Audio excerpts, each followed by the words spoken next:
الحمد لله وكفى والصلاة والسلام على رسوله المصطفى وعلى آله وصحابه ومن تمسك بهديه واقتفى. أما بعد، فقد قال الله تعالى في القرآن الكريم: يا أيها الذين آمنوا اتقوا الله وكونوا مع الصادقين.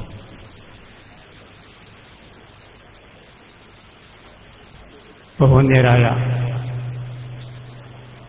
അധ്യക്ഷരവർകൾ, തങ്ങളവർകളെ, ബഹുമാന്യരായ ചെറുശ്ശേരി ഉസ്താദ് അവർകളെ, ബഹുമാനമുള്ള തങ്ങളുസ്താദ്, വാപ്പുസ്താദ്, ബഹുമാന്യരായ ഇ കെ ഉസ്താദ്, ചേലക്കാട് ഉസ്താദ്, അതുപോലെ ജാമിയ ദാറുസ്സലാമിന്റെ വന്യരായ ഉസ്താദുമാര്, ഇവിടെ വെച്ച് ദാരിമി ബിരുദം വാങ്ങിയ പണ്ഡിതന്മാര്, ബഹുമാന്യരായ സാദാത്തുക്കൾ, സദസ്യര്, അസ്സലാമു അലൈക്കും വറഹ്മത്തുള്ളാഹി വബറകാതുഹു. അൽഹംദുലില്ലാഹ്, മഹാന്മാരായ പണ്ഡിതന്മാരുടെയും സാദാത്തുക്കളുടെയും സന്നിധിയിൽ വെച്ച് ജാമിയ ദാറുസ്സലാമിന്റെ 4 വിഭാഗം ബിരുദത്തിനർഹരായ പണ്ഡിതന്മാർക്ക് 4 വിഭാഗം സനദുകൾ വിതരണം ചെയ്യുകയുണ്ട്.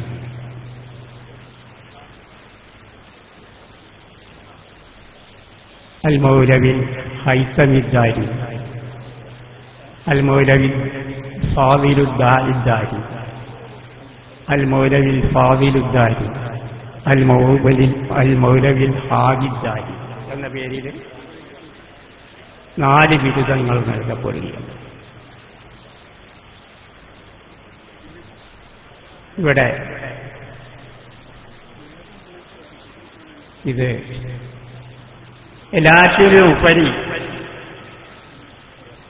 ഒരു സർട്ടിഫിക്കറ്റോ ഷഹാദത്തോ അല്ല, ഒരു സനദാണ് ഇവിടെ വെച്ച് നൽകപ്പെടുന്നത്.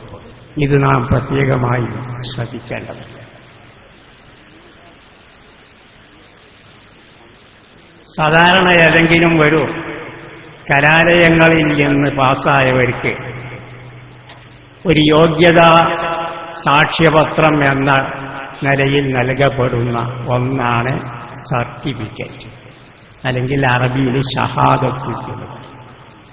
നിങ്ങളുടെ കൈവശത്തിലുള്ളത്, നിങ്ങൾക്ക് നൽകപ്പെട്ടത് ഇപ്പോൾ വെറും ഒരു സർട്ടിഫിക്കറ്റ് എന്നത് പദവി മാത്രമല്ല. ഷഹാദത്ത് എന്ന് എഴുതിയിട്ടുണ്ടെങ്കിലും ഷഹാദത്ത് എന്ന പദവിയേക്കാൾ ഉയർന്ന ഒരു പദവി സനദിനുണ്ട്. ഇവിടെ വെച്ച് നൽകപ്പെട്ടത് ഷഹാദത്തല്ല, സനദാണ് എന്ന് പ്രത്യേകമായി നിങ്ങൾ ശ്രദ്ധിക്കേണ്ടത്. സനദും ഷഹാദത്തും തമ്മിൽ ഒരുപാട് വ്യത്യാസമുണ്ട്. ദുനിയാവും ആഖിറവും തമ്മിലുള്ള വ്യത്യാസമാണ് സർട്ടിഫിക്കറ്റും സനദും തമ്മിലുള്ള വ്യത്യാസം. സർട്ടിഫിക്കറ്റ്, അതിന്റെ ലക്ഷ്യം ഈ ലോകത്ത്, ഈ ഐഹിക ലോകത്ത്, ദുനിയാവിൽ ഏതെങ്കിലും ഉദ്യോഗം നേടിയെടുക്കുവാനോ നല്ല തൊഴിൽ നൽകുവാനോ അതേപോലുള്ള ദുന്യവിയായ ആവശ്യങ്ങൾക്ക് മാത്രമാണ് സർട്ടിഫിക്കറ്റ്, ഷഹാദത്ത് നൽകപ്പെടുന്നത്. താലിക മത്താഉൽ ഹയാത്തി ദുനിയ എന്ന് പറഞ്ഞതുപോലെ എല്ലാം ദുന്യവിയായ ഈ ഐഹിക ജീവിതത്തിന്റെ സുഖങ്ങളും അതിന്റെ വിഭവങ്ങളും എന്ന കൂട്ടത്തിലെ ഷഹാദത്തിന് എണ്ണപ്പെടാം, സർട്ടിഫിക്കറ്റിന് എണ്ണപ്പെടാം. എന്നാൽ ഒരു ഭൗതിക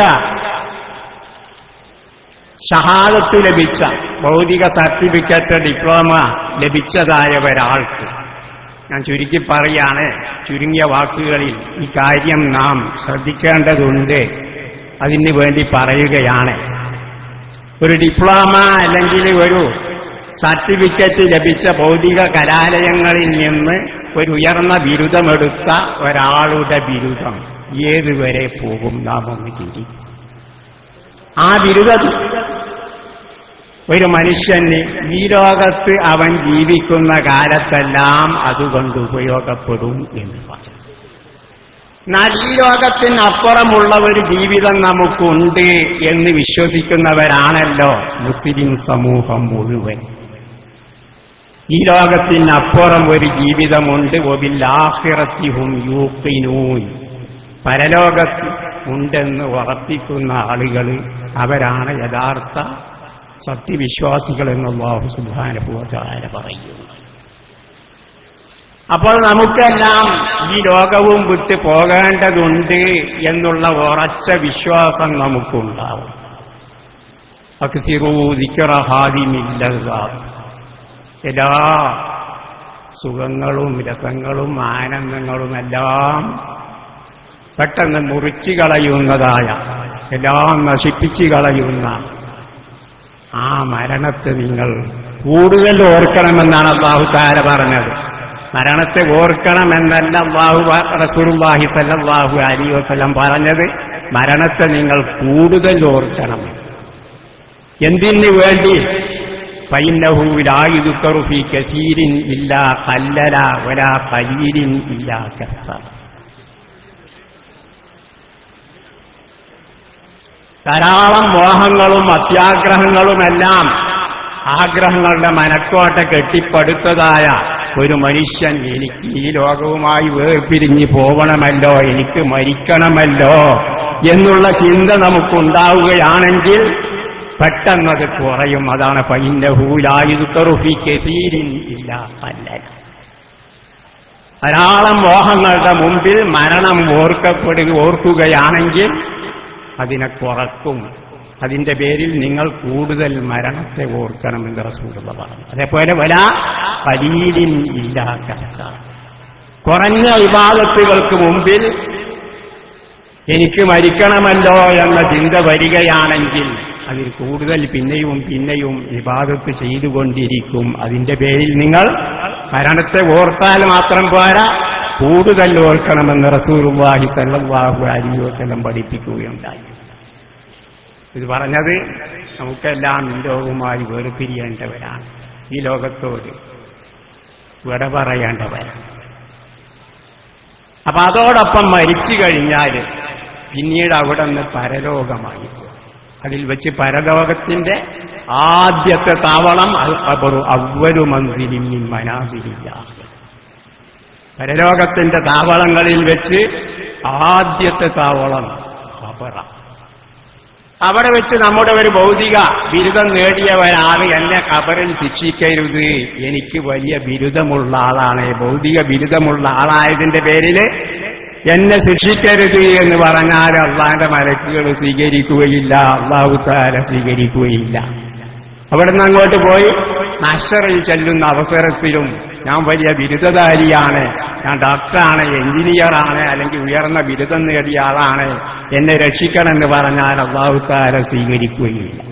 അവിടെ നിന്ന് അങ്ങോട്ട് പോയി ഹിസാബിൽ ചെന്ന് അല്ലാഹു തആലാന്റെ മുമ്പിൽ നിന്ന് ഓരോരുത്തരുടെയും പാദം അങ്ങോട്ട് നീങ്ങണമെങ്കിൽ 4 കാര്യത്തിന് മറുപടി പറയാതെ ഒരാളുടെയും പാദം നീങ്ങുകയില്ല എന്ന് പറഞ്ഞിടത്ത് 4 കാര്യങ്ങളിൽ ഒരു കാര്യമാണ് നീ എന്ത് പഠിച്ചു, നീ എന്ത് പ്രവർത്തിച്ചു എന്നുള്ളത്.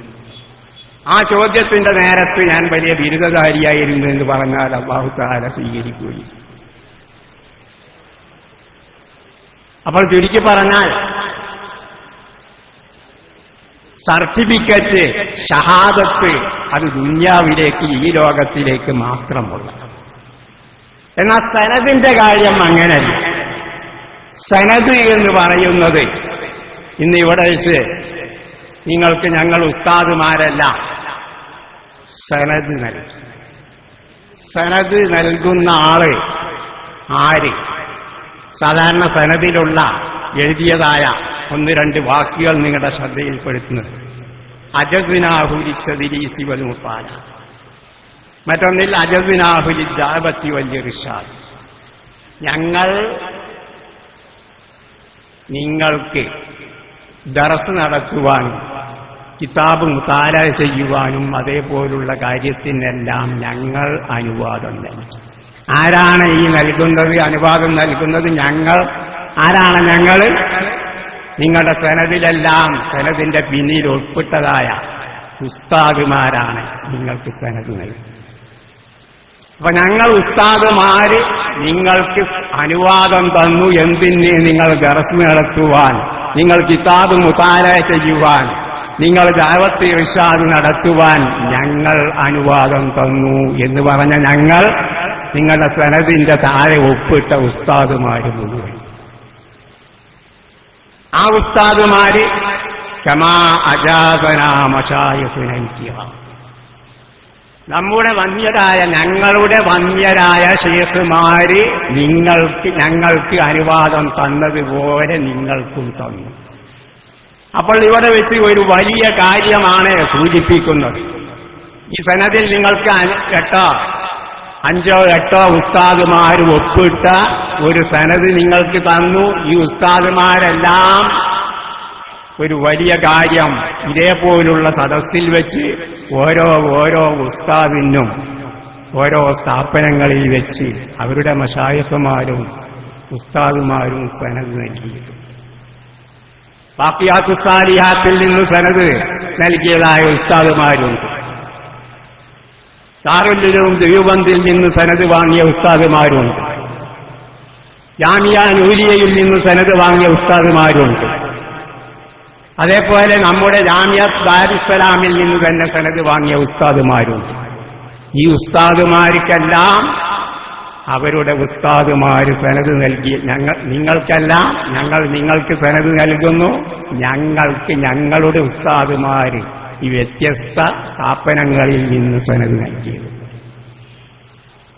അൻ മശായിഖിഹിം, അതിൽ കാണും അവർക്ക് അവരുടെ ഉസ്താദുമാർ, പിന്നീട് അവർക്ക് അവരുടെ ഉസ്താദുമാര്, അങ്ങനെ പോയി ഇവിടെ നിന്ന് സനദ് വാങ്ങിയ ആള് അവസാനം വലിയ വലിയ മഹാന്മാരായ പണ്ഡിതന്മാരുടെ പരമ്പരകളിലൂടെ ഇലാ ഹദ്റത്തി റസൂലില്ലാഹി സ്വല്ലല്ലാഹു അലൈഹി വസല്ലം, അല്ലാഹുവിന്റെ റസൂലിന്റെ സന്നിധിയിലേക്ക്. ഇതാണ് സനദ്.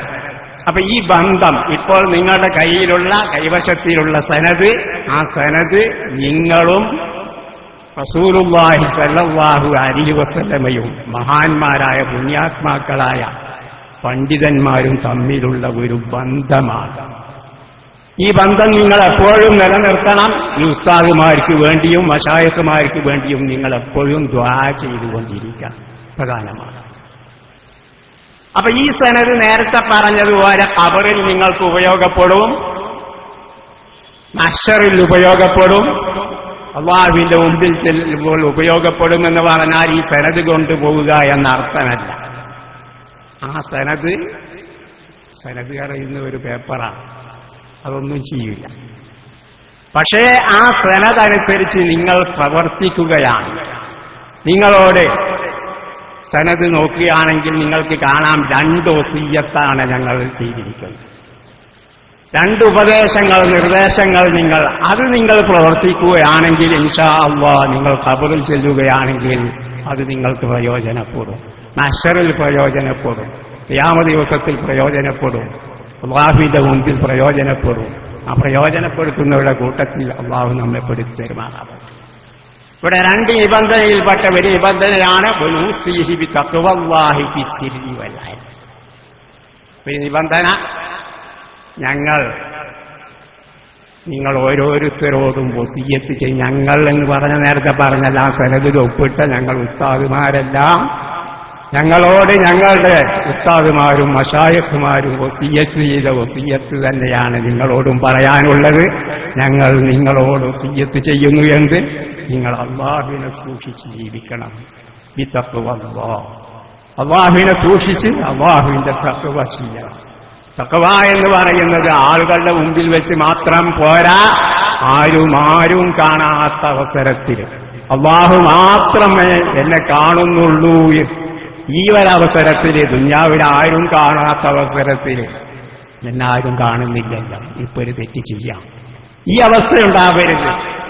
രഹസ്യമായ ആരും കാണാത്ത അവസരത്തിലും അല്ലാഹു തആല എന്നെ കാണുന്നുണ്ടല്ലോ എന്നുള്ള ഒരു വിചാരം നിങ്ങളിലുണ്ടാകും. റജുലുൻ ദഅതുഹു ദാതു മൻസിബിൻ വജമാൽ ഫഖാല ഇന്നി അഖാഫുല്ലാഹ്. ഉയർന്ന ഗോത്രത്തിൽപ്പെട്ട സുന്ദരിയായ ഒരു സ്ത്രീ ഒരാളെ വ്യഭിചാരത്തിലേക്ക് ക്ഷണിക്കുന്നു. അവിടെ ആരും കാണാനില്ല, നോക്കാനില്ല. അവളുമായി വ്യഭിചാര ബന്ധത്തിൽ ഏർപ്പെടുകയാണെങ്കിൽ ഒരു മനുഷ്യനും കാണാനില്ല.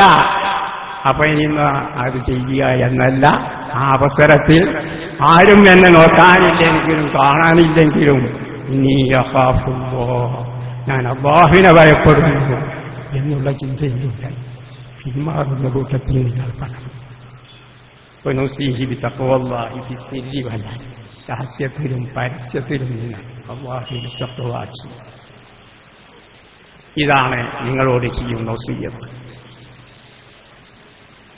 തഖ്വ എന്ന് പറഞ്ഞാൽ ചുരുക്കം വാക്കുകളിൽ എനിക്ക് ഓർമ്മ വരികയാണ് മഹാനായ ഉബയ്യ് ഇബ്നു കഅബ് റളിയല്ലാഹു അൻഹുവിനോട് ഉമർ ബിൻ ഖത്താബ് റളിയല്ലാഹു അൻഹു ചോദിച്ചു, തഖ്വ എന്നാൽ എന്താ? തഖ്വ എന്താണെന്ന് ചോദിച്ചപ്പോൾ മഹാനായ ഉബയ്യ് ഇബ്നു കഅബ് റളിയല്ലാഹു അൻഹു ഉമർ ബിൻ ഖത്താബിനോട് ചോദിച്ചു, താങ്കൾ വളരെ മുള്ളുകളുള്ള സ്ഥലത്തിലൂടെ സഞ്ചരിച്ചിട്ടുണ്ടോ എന്ന് ചോദിച്ചു. അതെ. അപ്പോൾ താങ്കൾ എന്താണ് ചെയ്യുന്നത്? ഞാൻ എൻ്റെ തുണിയെല്ലാം ഉയർത്തിപ്പിടിച്ച് വളരെ ശ്രമത്തോടുകൂടെ മുള്ളി എൻ്റെ തുണിയിൽ പെടാത്ത രൂപത്തിൽ നോക്കിക്കൊണ്ട് ഞാൻ സഞ്ചരിക്കും. ഇതേ അവസ്ഥയാണ് നമുക്ക് വേണ്ടത്. നമുക്ക് ഈ ദുനിയാവിൽ വെച്ച് കാണാനുള്ളത് ഇക്കാലത്ത് പ്രത്യേകിച്ചും റസൂലുള്ളാഹി സ്വല്ലല്ലാഹു അലൈഹി വസല്ലം പറയുകയുണ്ടായത്, സയഅതി അലന്നാസി സമാനുൻ അൽ ഖാബിദു ഫീഹിം അലാ ദീനിഹി കൽ ഖാബിദി അലൽ ജം. മനുഷ്യർക്ക് ഒരു കാലം വരാനുണ്ട്, റസൂലുള്ളാഹി സ്വല്ലല്ലാഹു അലൈഹി വസല്ലമയുടെ കാലത്തില്ല. ഒരാൾ അവന്റെ ദീനിനെ മുറുകെ പിടിച്ച് ജീവിക്കുക എന്നുള്ളത് എത്രത്തോളം പ്രയാസകരമാണെന്ന് പറഞ്ഞാൽ ഒരു തീക്കണൽ കയ്യിൽ പിടിക്കുന്നത് പോലെ അത്ര പ്രയാസകരമായ ഒരു കാര്യം. അതേപോലെയാണ് അങ്ങനത്തെ ഒരു കാലം വരാനുണ്ടെന്ന് റസൂലുള്ളാഹി പറഞ്ഞു. അൽ ഖാബിദു അലാ ദീനിഹി കൽ ഖാബിദി അലൽ ജം. ആ അവസ്ഥയാണ് ഇന്നുള്ളത്. എവിടെ നോക്കുകയാണെങ്കിലും ഹറാം. ഹറാമിൽ നിന്ന് രക്ഷപ്പെടാൻ വളരെ ശ്രമിച്ചു, നേരത്തെ പറഞ്ഞതുപോലെ വളരെ ശ്രമിച്ച് ജീവിച്ചെങ്കിൽ മാത്രമേ ഹറാമിൽ നിന്ന് രക്ഷപ്പെടൂ. എവിടെ നോക്കുകയാണെങ്കിലും പലിശ, എവിടെ നോക്കുകയാണെങ്കിലും വഞ്ചന, എവിടെ നോക്കുകയാണെങ്കിലും നഗ്നരായ സ്ത്രീകൾ. ഒരു പത്രം വരെ എടുത്തു നോക്കുകയാണെങ്കിൽ അതുവരെ ഇതേപോലെ ദീനിൽ നിന്ന് വളരെ വളരെ സൂക്ഷിച്ച് ജീവിച്ചില്ലെങ്കിൽ നിസാവും കാസിയാത്തും നാരിയാത്തും മായിലാത്തും മുമീലാത്തും എന്ന് റസൂലുള്ളാഹി സ്വല്ലല്ലാഹു അലൈഹി വസല്ലമ പറഞ്ഞതുപോലെ വസ്ത്രം ധരിച്ചിട്ടുണ്ടെങ്കിലും നഗ്നകളായ സ്ത്രീകൾ, മായിലാത്തും മുമീലാത്ത് ചാഞ്ഞു കുടുങ്ങി നടക്കുന്നവര്, മറ്റുള്ളവരെ ആകർഷിപ്പിക്കുന്നവർ, പുരുഷന്മാരെ ആകർഷിപ്പിക്കുന്നവർ, അവരൊരിക്കലും സ്വർഗത്തിന്റെ വാസന വരെ അവർക്ക് ലഭിക്കുകയില്ലെന്ന് റസൂലുള്ളാഹി സ്വല്ലല്ലാഹു അലൈഹി വസല്ലം പറഞ്ഞ ഈ ഒരവസ്ഥയിലാണ് നാം നിലകൊള്ളുന്നത്. അപ്പൊ ഈ അവസരത്തിൽ അല്ലാഹു സുബ്ഹാനഹു വ തആല ഇതിന് രക്ഷപ്പെടാനുള്ള മാർഗമായി പറഞ്ഞത്, പുരുഷന്മാരോട് പറഞ്ഞതെന്ത്? വഖുല്ലിൽ മുഅ്മിനീന യഗുള്ളൂ മിൻ അബ്സാരിഹിം. സത്യവിശ്വാസികളോട് അവരുടെ ദൃഷ്ടികൾ താഴ്ത്തുവാൻ വേണ്ടി പറയും. അപ്പൊ കണ്ണുകൾ താഴ്ത്തിക്കൊണ്ട് ജീവിക്കണം, നടക്കണം. അനാവശ്യത്തിലേക്ക് നോക്കരുത്, അന്യ സ്ത്രീകളിലേക്ക് നോക്കരുത്. അവരുടെ വഞ്ചനകളിൽ നിന്ന് രക്ഷപ്പെടാൻ തഖ്വയുള്ള, നേരത്തെ പറഞ്ഞ തഖ്വയുള്ള മുഅ്മിൻ നിങ്ങൾ ചെയ്യേണ്ടത് അല്ലാഹു നമ്മോട് കൽപ്പിച്ച വഖുല്ലിൽ മുഅ്മിനീന യഗുള്ളൂ മിൻ അബ്സാരിഹിം. സ്ത്രീകളോടും അല്ലാഹു പറഞ്ഞു വഖുല്ലിൽ മുഅ്മിനാത്തി യഗുള്ളൂന മിൻ അബ്സാരിഹിം. സത്യവിശ്വാസിനികളായ സ്ത്രീകളോട് അവരുടെ ദൃഷ്ടികൾ താഴ്ത്തുവാൻ വേണ്ടി നബി പറയണം. ഇത് മാത്രമേ മാർഗം. അപ്പൊ ഇതേപോലെ അള്ളാഹുവിനെ സൂക്ഷിച്ചുകൊണ്ട്, തഖ്വ എന്ന് പറയുന്നത് മനസ്സിലുള്ളൊരു കാര്യമാണ്. മുമ്പ് പറഞ്ഞല്ല, നിങ്ങളെല്ലാം കേട്ട ചരിത്രമായിരിക്കും. ഉമർ ഇബ്നുൽ ഖത്താബ് റളിയല്ലാഹു അൻഹുവിന്റെ കാലത്ത് ഒരാട്ടിടയൻ, ആടുകളെ മേയിച്ചുകൊണ്ട് പോകുന്ന ആട്ടിടയനെ പരിശോധിക്കാൻ വേണ്ടി ഉമർ റളിയല്ലാഹു അൻഹു ചോദിച്ചല്ല, നിന്റെ ആടുകളിൽ നിന്നൊരാടിനെ എനിക്ക് വിൽക്കുമോ? അപ്പൊ അവൻ പറഞ്ഞു, അല്ല, എനിക്ക് യജമാനനുണ്ട്, ഇതെന്റെ ആടുകളല്ല.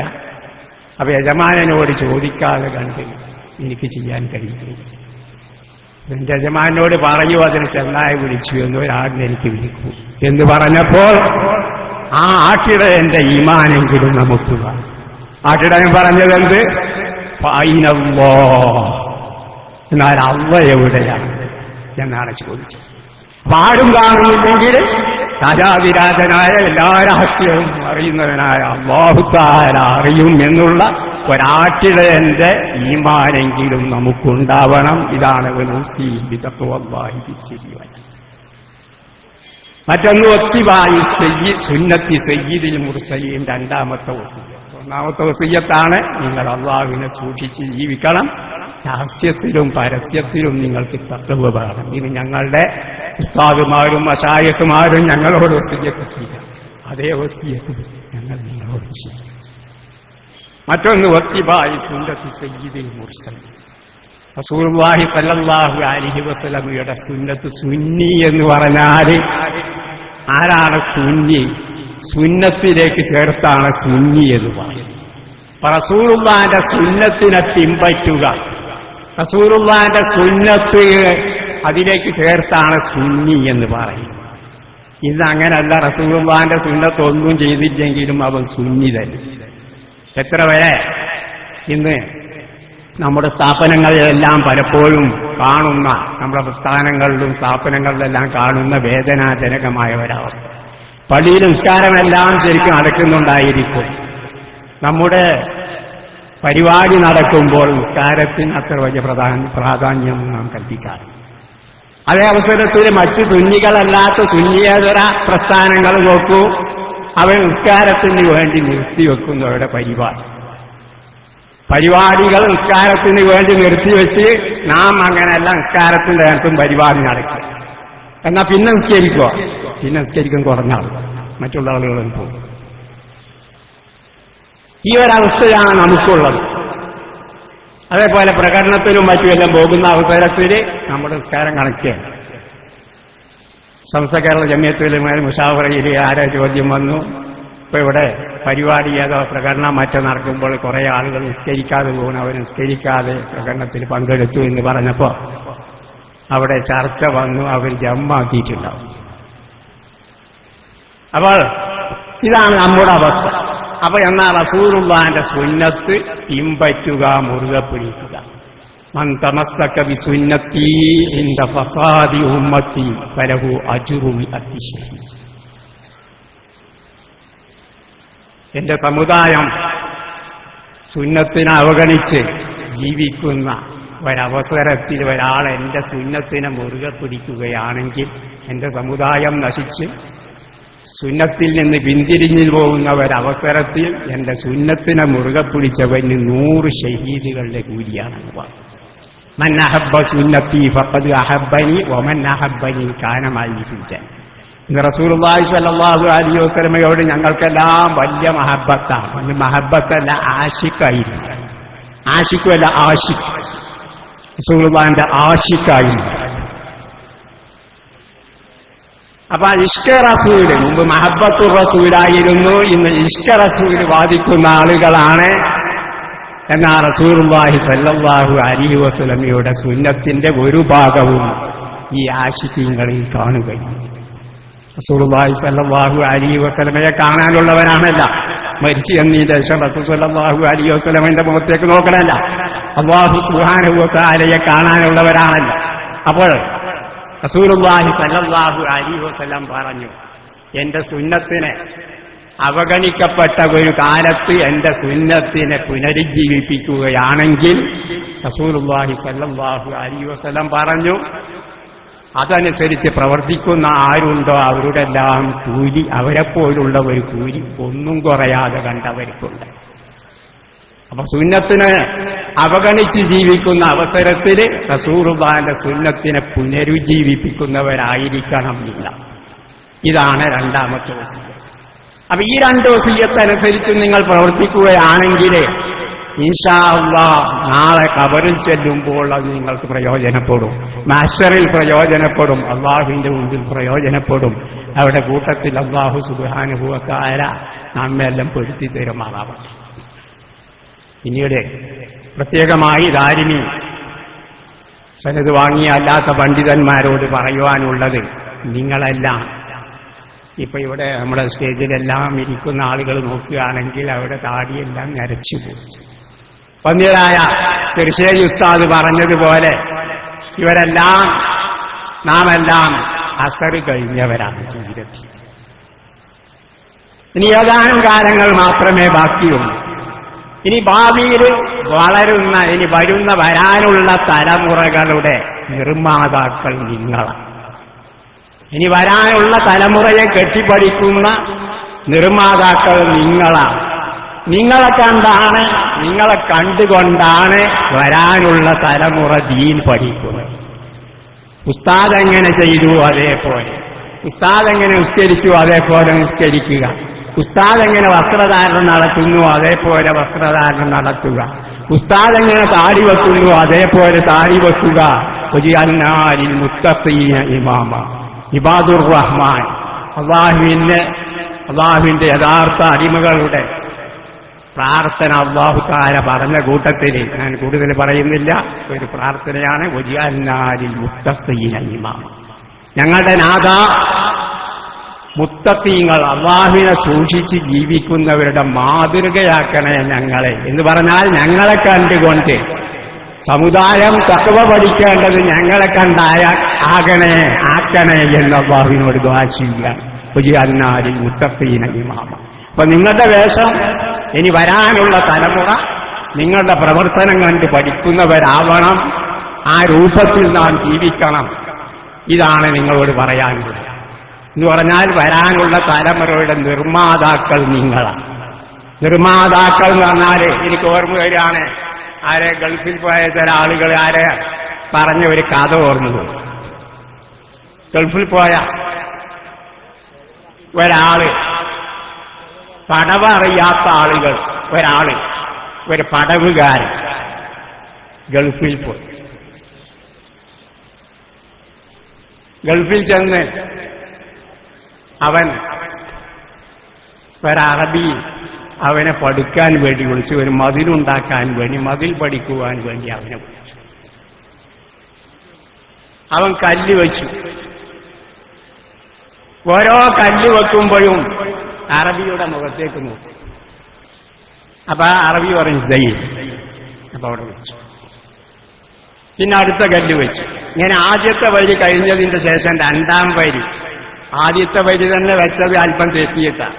രണ്ടാമത്തെ വരി ഇനി വെക്കല് പിന്നെയും തെറ്റിയിട്ട്, പിന്നെ അതിന്റെ മേലെ വെക്കൽ പിന്നെയും തെറ്റിയിട്ട്, ഇതേപോലെയാണ് പണത്. അപ്പോ ആദ്യത്തെ കല്ല്, ആദ്യത്തെ വരി, രണ്ടാം വരി കണക്കാക്കല് ആദ്യത്തെ വരിയുടെ മേലിൽ.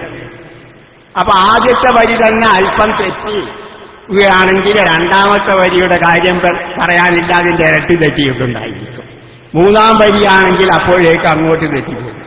അങ്ങനെ അവസാനം ഈ നിലയ്ക്ക് പടുത്ത് 2-3 വരിയായപ്പോഴേക്ക് മതില് പോയി. അപ്പൊ അറബി വടിയെടുത്ത് അവന്റെ നേരെ ഓടി. അപ്പൊ അവൻ പറഞ്ഞ മറുപടിയാണ്, ഞാൻ എന്ത് ചെയ്യുന്നു, ഞാൻ ഓരോ കല്ല് വെക്കുമ്പോൾ നിന്നോട് പറഞ്ഞിരുന്നു, അപ്പൊ നീ സൈൻ എന്ന് പറഞ്ഞു ശേഷമാണ് ഞാൻ വെച്ചത്. ഇതേപോലെ നിങ്ങൾ അല്പം തെറ്റുകയാണെങ്കിൽ, സാധാരണ പറയാറുണ്ട് മല്ലാക്ക നിന്ന് മൂത്രിക്കുകയാണെങ്കിൽ കുട്ടികൾ നടന്ന് മൂത്രിക്കും. ഇതേപോലെ നിങ്ങൾ അല്പം തെറ്റുകയാണെങ്കിൽ അടുത്ത തലമുറ അതിനേക്കാൾ തെറ്റും, പിന്നീട് അതിന്റെ അടുത്ത തലമുറ അതിനേക്കാൾ തെറ്റും. അങ്ങനെ ദീനിൽ നിന്ന് വളരെ വ്യതിചലിച്ച് പോകുന്ന ഒരവസ്ഥയുണ്ടാകും. അപ്പൊ അതിന്റെ പേരിൽ യഥാർത്ഥ തഖ്വ, യഥാർത്ഥ സുന്നത്ത് അത് നിങ്ങൾ പഠിച്ചുകൊണ്ട് നിങ്ങളുടെ ജീവിതത്തിൽ പകർത്തണം. അതിന് അല്ലാഹു തആല സന്മനസ്സും തൗഫീഖും നൽകുമാറാകട്ടെ. പിന്നീട് പണ്ഡിതന്മാരെ നേരത്തെ ബഹുമാനപ്പെട്ട ചെറുശ്ശേരി ഉസ്താദ് പറഞ്ഞു, ഇശായുടെ ഉളൂ കൊണ്ട് സുബ്ഹ് നിസ്കരിക്കുക. അത് പറഞ്ഞപ്പോൾ എനിക്ക് ഓർമ്മ വരികയാണ് മഹാനായ ഇമാം അബൂ ഹനീഫ റഹ്മത്തുള്ളാഹി അലൈഹിയുടെ ഒരു ചരിത്രം. ഇത് പണ്ഡിതന്മാർക്ക് സഹനശീലം വേണം, ക്ഷമ വേണം എന്നതിന് തെളിവായിക്കൊണ്ടുള്ള ഒരു ചരിത്രം എനിക്ക് ഓർമ്മ വരും. മഹാനായ ഇമാം അബൂ ഹനീഫ റഹ്മത്തുള്ളാഹി അലൈഹി 40 വർഷം ഇശായുടെ വുളൂ കൊണ്ട് സുബ്ഹ് നിസ്കരിച്ച മഹാനാണെന്ന് പറഞ്ഞു. ആദ്യം അദ്ദേഹത്തിന് അങ്ങനെ പതിവില്ലായിരുന്നു. സാധാരണഗതിയില് രാത്രി അവസാന ഭാഗത്ത് എഴുന്നേറ്റുകൊണ്ട് തഹജ്ജുദ് നിസ്കരിക്കുക ഇതായിരുന്നു പോലെ. അങ്ങനെ അദ്ദേഹം ഒരു വഴിയിൽ കൂടെ സഞ്ചരിക്കുമ്പോൾ ഒരു വൃദ്ധയായ സ്ത്രീ ഇമാം അബൂ ഹനീഫയെ പറ്റി പറയുന്നു കേട്ടു. ഇദ്ദേഹം ഇശാഇന്റെ വുളൂ കൊണ്ട് സുബ്ഹ് നിസ്കരിക്കുന്ന ആളാണ്. ഇത് കേട്ടത് മുതൽ അദ്ദേഹത്തിന്റെ മനസ്സിൽ തോന്നി, എന്നിലില്ലാത്ത ഒരു കാര്യമാണല്ലോ എന്നെ വാഴ്ത്തുന്നത്, എന്നിലില്ലാത്ത ഒരു കാര്യം കൊണ്ട് വാഴ്ത്തുക എന്നുള്ളത് ശരിയല്ല. ഇത് കേട്ട് അദ്ദേഹം ഒരു ഉറച്ച തീരുമാനമെടുത്തു, ഇനി മുതൽ ഞാൻ ഇശാഇന്റെ വുളൂ കൊണ്ട് സുബ്ഹ് നിസ്കരിക്കും. അങ്ങനെ മഹാനായ ഇമാം അബൂ ഹനീഫയുടെ പതിവ് അങ്ങനെയായി. രാത്രി ഉറങ്ങാതെ കണ്ട് ഇബാദത്ത് ചെയ്ത് പകല് മുഴുവൻ ഉറങ്ങിയല്ല. പിന്നീട് പകൽ അദ്ദേഹത്തിന്റെ കച്ചവടമുണ്ട്, മറ്റ് ദർസുകളെല്ലാം ഉണ്ട്. അതെല്ലാം കഴിഞ്ഞതിന്റെ ശേഷം ളുഹർ നിസ്കാരത്തിന്റെ ശേഷം അസർ വരേക്കും ഉറങ്ങുന്ന പതിവായിരുന്നു മഹാനായ അബൂ ഹനീഫ റഹ്മത്തുള്ളാഹി അലൈഹി ഉണ്ടായിരുന്നത്. ഈ അവസരത്തിൽ അദ്ദേഹം നേരത്തെ പറഞ്ഞല്ലേ, രാത്രി മുഴുവനും ഉറങ്ങാതെ ഇബാദത്ത് ചെയ്ത ആള് ളുഹർ നിസ്കാരത്തിന് വേണ്ടി ഉറങ്ങാൻ വേണ്ടി വിരിപ്പിൽ കിടന്നപ്പോഴാണ് ഒരാൾ വാതിൽക്കൽ വന്നു മുട്ടും. ഇത്രത്തോളം വിഷമമുണ്ടായിരിക്കും. രാത്രി മുഴുവനും ഉറങ്ങാത്ത ഒരാള് അല്പം ഉറങ്ങാനും വിശ്രമിക്കുവാനും വേണ്ടി വിരിപ്പിൽ കിടന്നപ്പോഴാണ് ഒരാൾ വന്ന് വാതിൽക്കൽ മുട്ടുക. അങ്ങനെ വാതിൽ എന്ന് തുറന്നപ്പോ ഒരാളവിടെ നിൽക്കുന്നു. അപ്പൊ എന്തിന് വന്നു എന്ന് ചോദിച്ചപ്പോ ഞാനൊരു മസ്അല ചോദിക്കാൻ വേണ്ടി വന്നതാണ്. എന്താണ് മസ്അല? അപ്പൊ ആൾ പറഞ്ഞു, ഞാനത് മറന്നുപോയി, എന്ത് ചെയ്യാനാണ്? അപ്പോൾ മഹാനവറുകൾ ഒന്നും പറഞ്ഞില്ല. അദ്ദേഹത്തെ വിരട്ടുകയോ മറ്റ് ചീത്ത പറയുകയോ ഒന്നും ചെയ്യാതെ കണ്ട്, എന്നാൽ ഓർമ്മ ഉണ്ടാവുമ്പോൾ ചോദിക്കൂ എന്ന് പറഞ്ഞ് അദ്ദേഹം വീണ്ടും ഉറങ്ങാൻ വേണ്ടി വന്നു. കിടന്നപ്പോഴേക്ക് വീണ്ടും വാദിക്കൽ വിട്ടു. അപ്പൊ വീണ്ടും ചെന്ന് തുറന്നപ്പോൾ നേരത്തെ പറഞ്ഞ ആൾ വരും. അപ്പൊ അദ്ദേഹത്തോട് എന്താണ്? അപ്പൊ എനിക്ക് ആ മസ്അല ഓർമ്മ വന്നു, എന്നാ ചോദിക്കൂ. അപ്പൊ അദ്ദേഹം പറഞ്ഞു, അതെനിക്ക് ഓർമ്മ ഉണ്ടായിരുന്നു, ഞാനിവിടെ എത്തിയപ്പോഴേക്ക് മറന്നു. വീണ്ടും ഇമാം അബൂ ഹനീഫ റഹ്മത്തുള്ളാഹി അലൈഹി വിരിപ്പ് പോയി കടന്നു. അപ്പോഴേക്ക് വീണ്ടും അടിച്ചു വാതിലിനടിച്ചപ്പോ ഇമാം അബൂ ഹനീഫ എഴുന്നേറ്റ് വന്നു. ഇപ്പോഴെല്ലാം ക്ഷമ എത്ര വേണമെന്ന് നാം ആലോചിക്കും. നമ്മെപ്പോലുള്ള ആരെങ്കിലും ആളുകളാവുകയാണെങ്കിൽ എന്ത് സംഭവിക്കോടാ എന്നെല്ലാം ഓർക്കും. പക്ഷേ ഇമാം അബൂ ഹനീഫ വളരെ സഹനശീലത്തോടുകൂടെ അതെല്ലാം ക്ഷമിച്ചു വന്ന് അത് പറഞ്ഞ എനിക്ക് ആ മസ്അല ഓർമ്മ. എന്നാൽ എന്താണ് ചോദിക്കും? മനുഷ്യന്റെ മരം മധുരമാണോ കയ്പാണോ? ഇതാണ് മസ്അല. മനുഷ്യന്റെ മരത്തിന്റെ രുചി എന്ത്? അത് മധുരമാണോ കയ്പാണോ എന്നാണ് ചോദ്യം. മഹാനവറുകൾ അതിനൊന്നും പറഞ്ഞില്ല. അദ്ദേഹം ശരിയായ മറുപടി, അദ്ദേഹത്തിന് അറിയുന്ന മറുപടി പറഞ്ഞു. ഉണങ്ങാത്തതാണെങ്കിൽ അല്പം മധുരം ഉണ്ടാകും, ഉണങ്ങിയതാകുകയാണെങ്കിൽ മധുരം ഉണ്ടാവില്ല. നിങ്ങളെ രുചിച്ചു ചോദിച്ചിരിക്കുന്നതാണ്. അപ്പൊ മതി പറഞ്ഞു, എല്ലാം രുചിച്ചിട്ടറിയുന്നതല്ല. സാധാരണഗതിയിൽ മരത്തിന് ഉണങ്ങാത്ത മരമാണെങ്കിൽ ഈച്ചയിരിക്കുന്നു, ഉണങ്ങിയതാണെങ്കിൽ ഈച്ചയിരിക്കുന്നില്ല. അപ്പൊ അതുകൊണ്ട് മനസ്സിലാകുന്നു ഉണങ്ങാത്ത മരം അല്പം മധുരമുണ്ട്, അതുകൊണ്ടാണ് ഈച്ചയിരിക്കുന്നത് എന്ന് ഞാൻ മനസ്സിലാക്കിയത്. അപ്പോൾ ഇദ്ദേഹം പറഞ്ഞു, ഇപ്പോൾ ഞാൻ തോറ്റു.